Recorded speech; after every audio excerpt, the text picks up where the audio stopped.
ये बीजेपी के लोग मुझे मारना भी चाहते हैं, पूरे खानदान को साफ करना चाहते हैं। अरे करो भाई, हम तो मरने के लिए पैदा हो गए। क्या क्या कोई आदमी 200 साल जीता है? कोई 150 साल जीता है?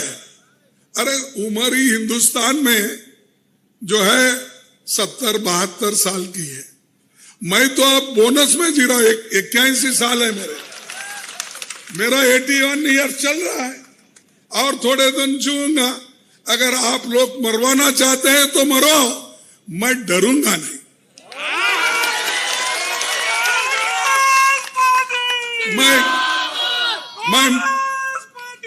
मैं मरूंगा नहीं, मैं वसूलों के लिए लड़ूंगा।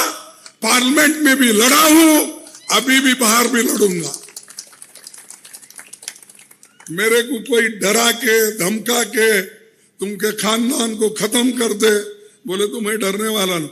भाई मैं बचा हूं, मेरे घर में एक आदमी ही बचा था, मैं डरता नहीं। अरे हम अच्छी काम करने के लिए डरना क्यों?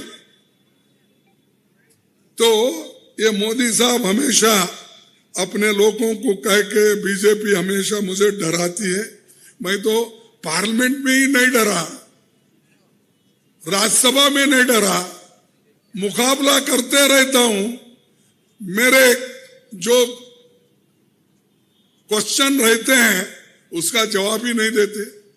मैं जब जोर से भाषण करने लगता हूं तो बीजेपी के एमपी को बोलते हैं बीजेपी के लोग, उठो उठो गड़बड़ करो। खड़गे साहब बोल रहे गड़बड़ करो, माफी मांगो बोलो। अरे राहुल जी लोकसभा के मेंबर है, मैं राज्यसभा का मेंबर हूं, मैं कैसा माफी मांगू? जिस जगह जिन्होंने बोला है उनसे पूछो ना जाके माफी मांगो बोल के। अगर हिम्मत है तो वो पूछो। उड़ते सुड़ते ही मैं जब भाषण करता माफी मांगो, कई के लिए माफी मांगो?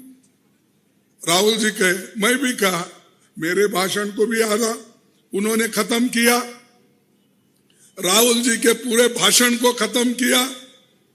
और राहुल ने किया था क्या? राहुल ने यही कहा था, भाई एक आदमी को आप इतना सपोर्ट कर रहे हो जो 2.5 साल में 12 लाख करोड़ का आदमी बन गया। उसकी 2014 में वो सिर्फ 3,000 करोड़ का मालिक था।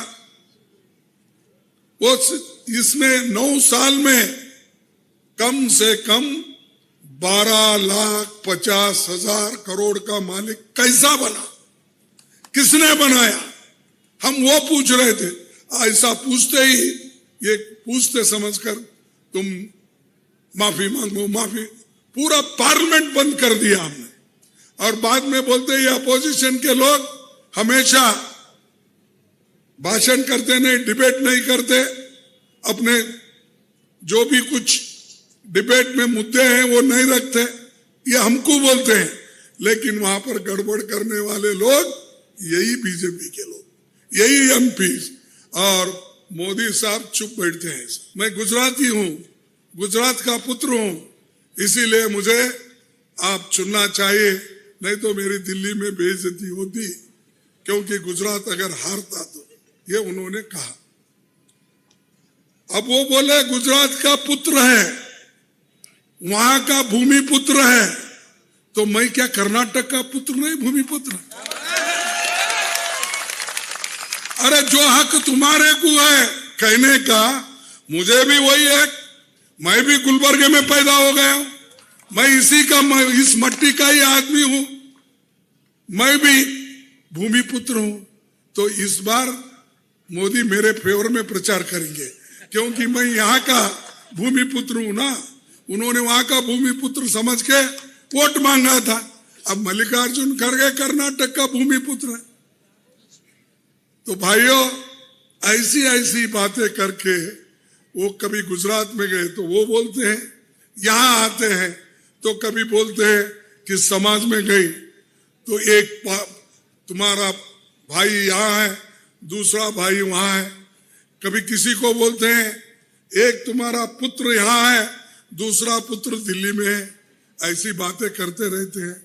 तो ये आप ऐसा बोलिए, आप प्राइम मिनिस्टर हैं, आपकी पॉलिसी क्या है, आपका डेवलपमेंट एजेंडा क्या है, हमारे गुलबर्गे के लिए, हमारे कर्नाटक के लिए आपने कितने पैसे दिए, कितने कारखाने लाए, कितना इन्वेस्टमेंट लाए, कितने लोगों को एम्प्लॉयमेंट दिए, ये बोलो ना।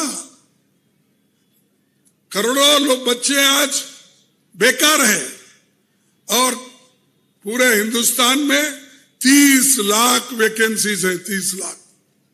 वो मोदी साहब नहीं भर रहे। 2-2 करोड़ की तो छोड़ो, कम से कम 30 लाख सरकारी नौकरी तो भरो ना। और यहां कर्नाटक में 2,60,000 नौकरियां हैं। फिर बोम्मई साहब को बोलो नौकरी भर्ती करो।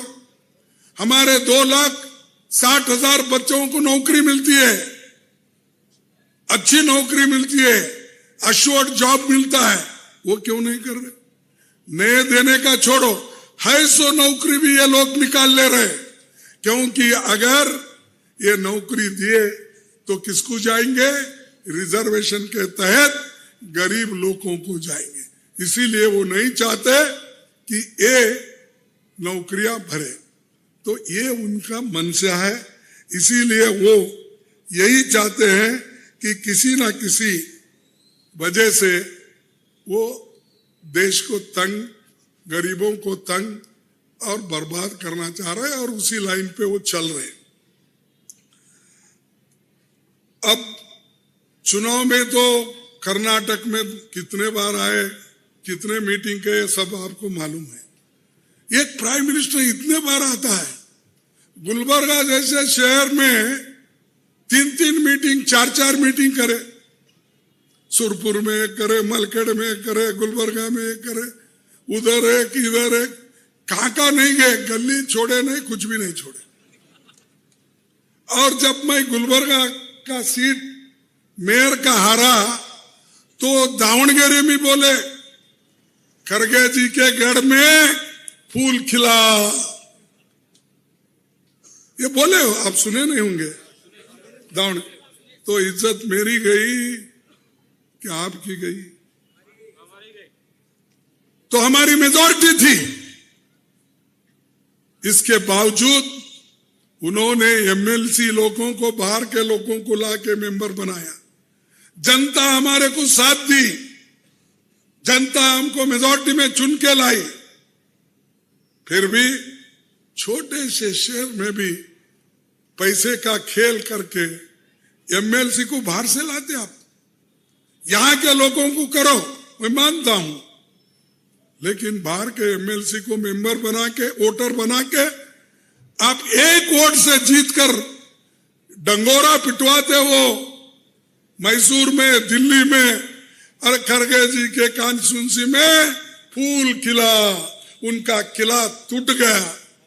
अरे मेरा किला मेरे लोग हैं, तुम्हारे हाथ से क्या होता तोड़ने?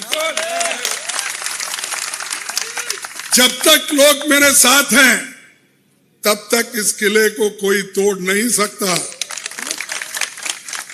ये मेरा किला नहीं, लोगों ने जैसा बिल्डिंग बनती है ईंट के ऊपर ईंट रख के, दरवाजे लगा के तब घर बनता है, वैसा किला हमारे लोगों से जोड़ते हुए बना हुआ किला है। इसको कोई उखाड़ के फेंक नहीं सकता, उतना दम किसी के पास नहीं है।